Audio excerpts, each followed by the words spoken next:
J'avais vu ça passer, chat.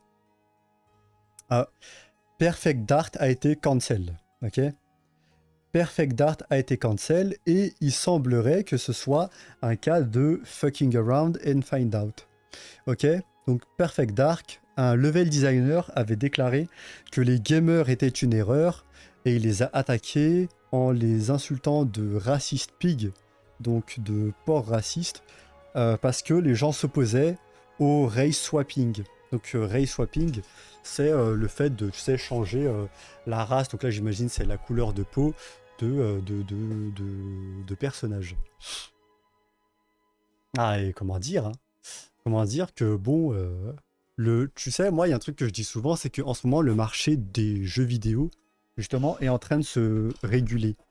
C'est-à-dire que les jeux un peu axés woke, un peu, tu sais, dont le point central, ou en tout cas le truc le plus pubé, le plus publicité pour le jeu, le point de force qui est le plus mis en avant, c'est le fait qu'il soit woke. Et bah, comment dire que je suis très ravi de voir que le marché est en train de se réguler, le fait que les jeux comme Concorde, les jeux très woke, sont totalement un flop, les jeux qui accélèrent beaucoup la propagande, ou plutôt qui ont été très, comment dire, très axés progressistes, très woke, euh, sont justement tous en train de flopper. Et là, bah justement, comment dire, voilà un level designer qui qualifiait directement les gens de racistes parce qu'ils s'opposaient un peu à toutes ces initiatives un peu forcées. Bah, comment dire, comment expliquer le fait que moi je suis très ravi de ça, les gars.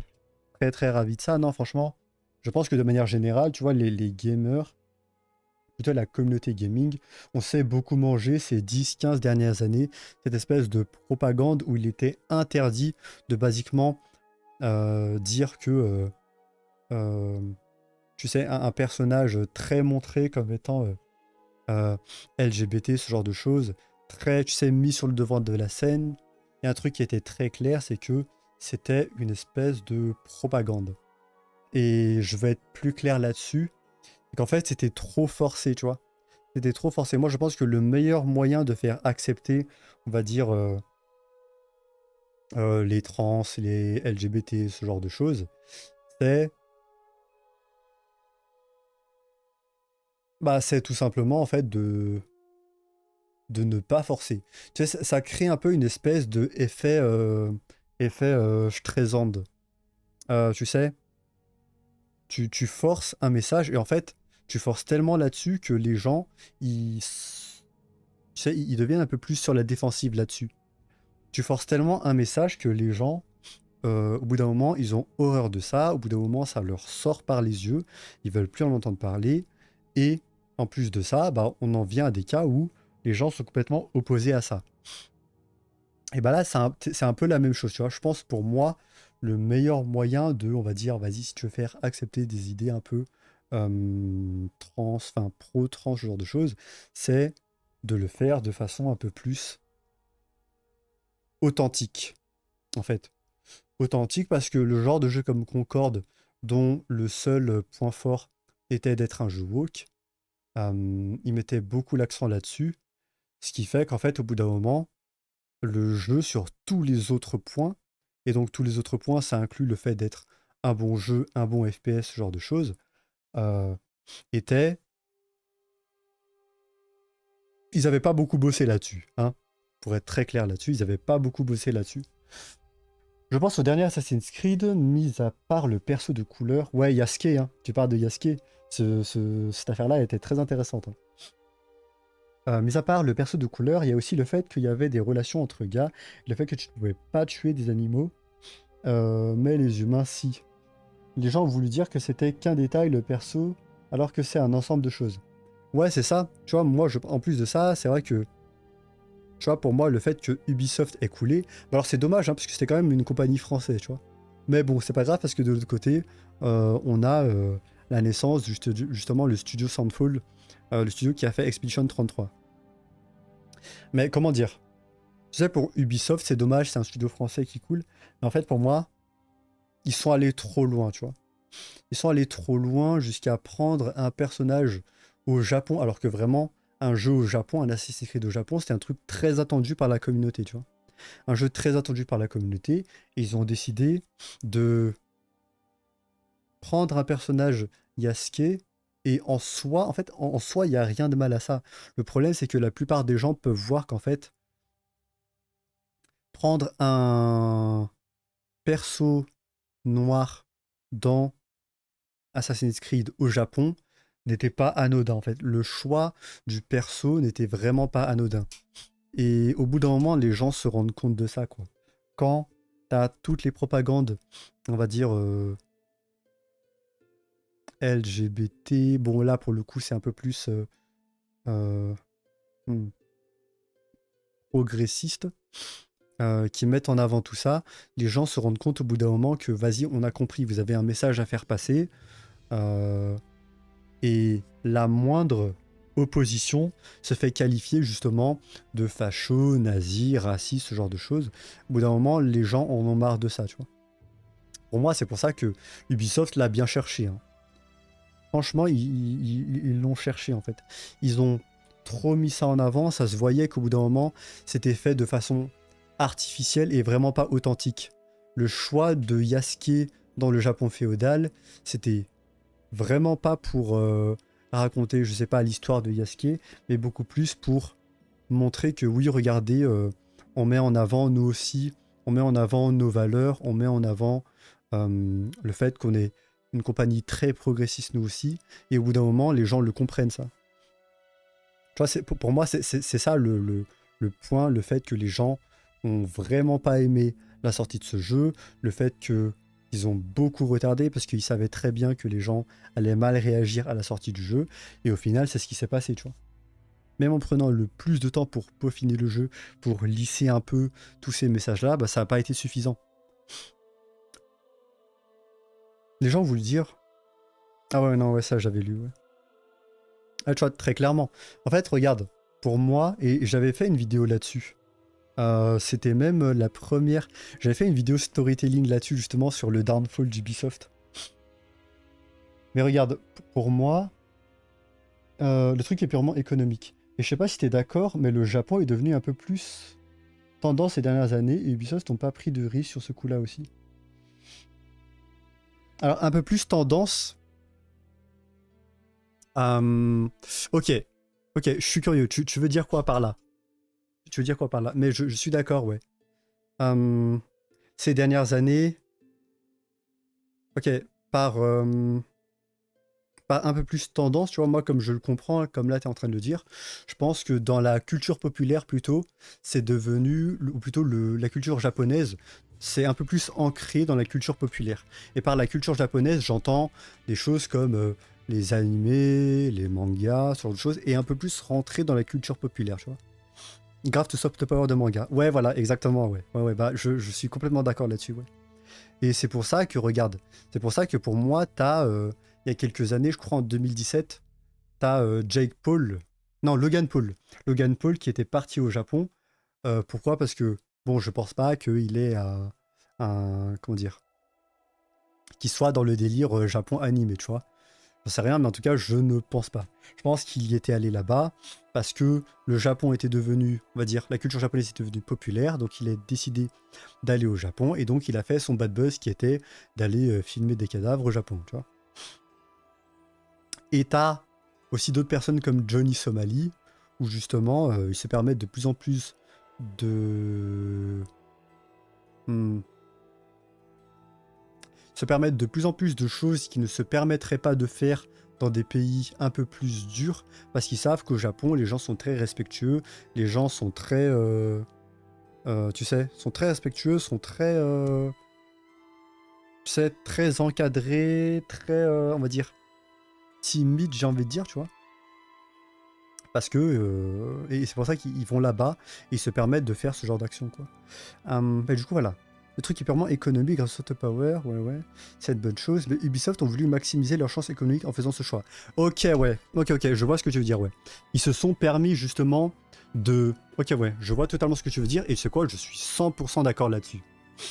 Ils se sont permis de mettre en avant un personnage noir en tant que protagoniste pour représenter... en tant que protagoniste dans un jeu qui va justement représenter la culture japonaise, parce qu'ils savent que le Japon, eux, enfin les Japonais plutôt de manière générale, ont un peu plus de réserve quand, tu sais, sont beaucoup moins véhéments quand tu vas, on va dire, désacraliser, ou plutôt un peu souiller, voilà, disons ça comme ça, un peu plus souiller leur culture. Sauf que, il s'est passé d'autres choses, hein. Moi, je pense que, tu vois, ils se sont dit ça, et je suis d'accord là-dessus. Sauf que, tu sais quoi, il s'est passé le contraire. Tu sais, je sais pas si tu en as entendu parler, mais le gouvernement japonais, eux-mêmes, ont entendu parler de toutes ces histoires qu'il y avait autour de Yasuke. Le fait que, bah regarde, il y a eu plusieurs choses. Il y a, regarde, en quoi, alors pourquoi le jeu Assassin's Creed Shadow a été un problème? Parce que, déjà, le choix d'un personnage noir en tant que personnage principal au Japon a été un choix purement économique, purement, comment dire, purement économique, purement politique, parce qu'ils savaient très bien qu'ils peuvent, enfin plutôt qu'ils pouvaient se permettre ça. Sauf que la réponse a été complètement différente. Et une très bonne chose qui se sont fait taper sur les doigts là-dessus derrière. Et pourquoi les gens aussi ont pas aimé AC Shadow? Déjà aussi, il faut prendre en compte pourquoi les Japonais aussi ont vraiment pas aimé AC Shadow. Dis-toi que ça allait tellement loin que le gouvernement japonais eux-mêmes en ont parlé dans leur chambre des représentants, ou plutôt l'équivalent de leur chambre des représentants. Ça avait fait un tel bruit que c'est même parvenu jusqu'à eux. Et par la suite, ils ont fait tellement de la merde Ubisoft qu'ils ont été obligés de faire un communiqué officiel sur Twitter pour dire qu'ils étaient basiquement désolés de toutes ces histoires-là, quoi. Et d'ailleurs, chose la plus ironique, mais on sait que Ubisoft travaillait de pair avec Sweet Baby Inc. Sweet Baby Inc. qui est la compagnie, on va dire, qui s'occupe de basiquement injecter des idées, on va dire, diversité, tu sais, de diversité, d'équité et d'inclusion dans les compagnies de jeux vidéo. Et on sait de sources sûres que ces gens-là travaillaient avec Ubisoft. Comment on le sait? Parce qu'ils l'affichaient en tant que partenaire officiel sur leur site. Ouais, Trump veut supprimer ça, et je crois qu'il l'a fait, hein. Il me semble, en tout cas, il prend beaucoup de mesures anti, on va dire, DEI, parce que les gens ne veulent pas de ça. Chose avec laquelle je me range totalement. Ouais, il l'a fait, hein, totalement. Totalement, totalement.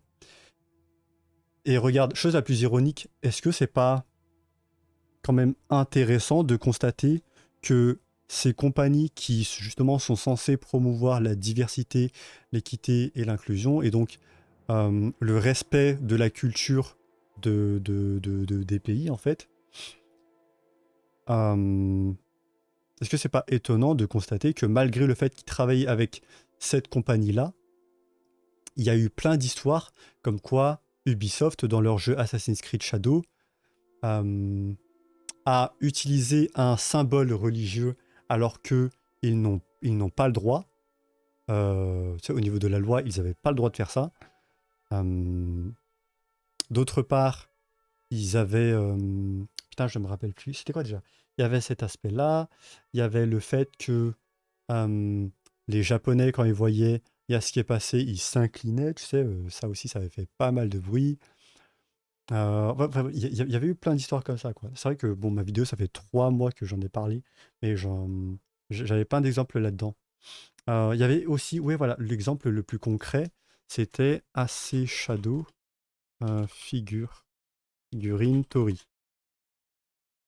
Voilà, ça c'est le meilleur exemple. Ils avaient vendu ce genre de figurines, et en fait, pourquoi ça a posé souci? Parce qu'en fait, le Tori derrière, il est cassé. Et en fait, le Tori cassé, c'est un symbole, tu vois, suite à la Deuxième Guerre mondiale, suite à les 2 bombes atomiques qui se sont mangées. En fait, ce Tori-là est devenu un symbole, on va dire, de résilience du Japon. Parce qu'en fait, c'est l'une des rares choses qui avait tenu suite à la bombe atomique Nagasaki ou Hiroshima, je me rappelle plus c'était lequel, quoi. Mais suite aux bombes atomiques, ils se sont mangés. Et ça, c'est le Tori, là, debout, unijambiste, c'est l'une des seules choses qui avait tenu suite à ces bombes atomiques. Et le fait qu'ils utilisent ce truc-là pour commercialiser une figurine derrière, ça avait fait pas mal de bruit.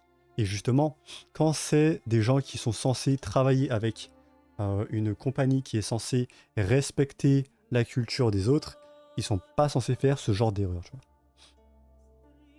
Et ça, c'est un exemple comme un autre parce qu'il y a eu beaucoup d'histoires comme ça. La France est concernée aussi indirectement. Il manque trop de respect. Ouais, non, franchement, il y a eu beaucoup d'histoires comme ça. Hein. Franchement, beaucoup d'histoires comme ça. Il y a le fait que quand ils ont retardé la sortie du jeu, et ben en fait, dis-toi que ça a été retardé à une date très importante au Japon. Ça a été retardé à une date où justement c'était la date de l'attentat terroriste la plus meurtrière au Japon. Et ça, bon bah, ils sont pas censés faire ce genre d'erreur quand ils travaillent avec des compagnies comme Sweet Baby Inc. qui sont censés respecter la culture des autres. Il y avait MH Wild qui leur ont mis leur fessée en termes de sortie, ils ont flippé de se faire éclipser par eux. Ah ouais, donc tu penses c'est pour ça ils ont retardé un peu. Ils ont l'habitude avec les call-off sur le Moyen-Orient aussi. Ouais, bah dis-toi que... Et voilà, c'est vrai que c'était déplorable. En fait, c'est... Tu vois, l'histoire de la sortie de Assassin's Creed Shadow, c'est d'une part des messages politiques que les gens ne veulent pas parce que, au bout d'un moment, les gens jouent à des jeux vidéo la plupart du temps pour déconnecter. Le fait que les messages soient très orientés aussi, les gens ne veulent pas de ça. Le fait aussi que, tu sais, les erreurs sur erreurs qu'ils ont faites suite au respect des cultures de là, pour le coup c'était le Japon, c'est vrai que bon, ça a donné lieu au flop qu'a été le jeu. Et même plus que le flop qui a été le jeu, c'est le fait que, comment dire, Ubisoft a été forcé de créer une nouvelle subsidiaire avec Tencent, où là, Tencent détient 25% des actifs d'Ubisoft. Et ils ont passé toutes les propriétés intellectuelles, donc tous les jeux les plus importants d'Ubisoft, sous cette nouvelle subsidiaire. Donc en gros, toutes les IP les plus côté de Ubisoft, à savoir Assassin's Creed, c'est quoi déjà, Tom Clancy et Far Cry sont détenus aujourd'hui à 25% par Tencent, tu vois. Parce qu'ils ont fait trop de merde. C'était la catastrophe économique, ils ont été obligés de prendre cette décision-là. Et ça, bon bah, j'ai envie de dire, de la même manière que cette histoire-là, tu vois, c'est un cas de... Vous avez cherché la merde et vous avez trouvé, les gars. Tu sais, à force de vouloir taire l'opposition en les traitant de racistes, homophobes, tout ce que tu veux, on en vient aujourd'hui en fait. Aujourd'hui où justement cette tendance commence à s'inverser, au fait que les gens ne croient plus directement quand, tu sais, les gens se font taxer de racistes. Tu vois, moi, aujourd'hui, quand je vois quelqu'un se fait traiter de raciste, je ne peux pas y croire parce qu'en fait, je sais très bien comment ça marche. Je sais très bien que c'est une étiquette aujourd'hui qui est posée sur des gens pour les discréditer, pour les faire taire, simplement parce que les gens ne sont pas d'accord.